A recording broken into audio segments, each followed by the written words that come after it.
Now, I was intending to get through tonight's show without reference to the debacle in Afghanistan.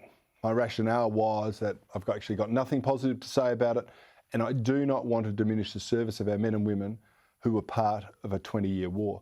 Let's remember, 41 Aussies lost their lives. Many more were wounded, and some will wear the physical and emotional scars of that service for the rest of their lives.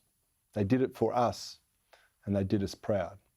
But now, despite all we did, what I am claiming are the cowardly Afghan army couldn't even be bothered to fight for their own country. And the president, well, apparently he's fled with hundreds of millions of dollars in cash for the good of the country, of course. It's just more lies from another political crook. The Taliban are now back in control, and one poll shows that a majority of Afghans are actually happy to be living under Sharia law again. Well, good luck to them. In that case, they will get what they deserve. It's not fair.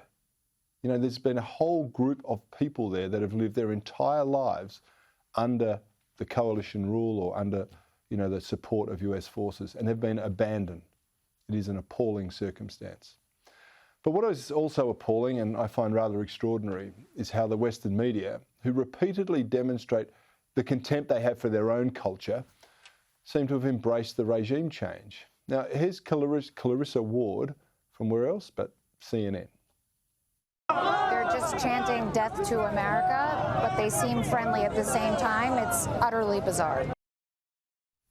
Yeah, they're shouting death to America, but they seem really friendly. Only a CNN reporter could conclude that.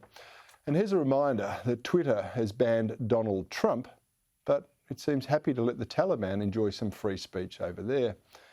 How quickly we also forget the mercy and goodness of these barbarians. Here they are treating some surrendering soldiers. After over 2 hours of heavy fighting, all ammunition spent, Afghan commandos walk out with hands in the air. Surrender, commandos, surrender, yells a Taliban member. But the rules of war don't exist on this battlefield.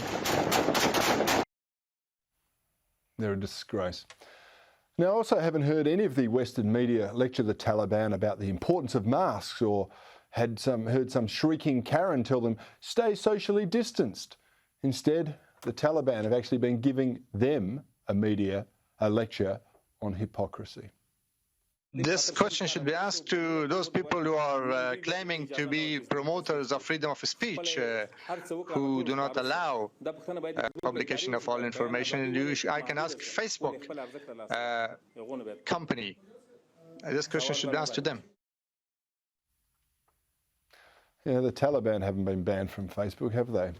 So while many Fourth Estate Fifth columnists relish the effective defeat of the United States by this band of medieval barbarians, the Taliban are not going to be a force for good in the world.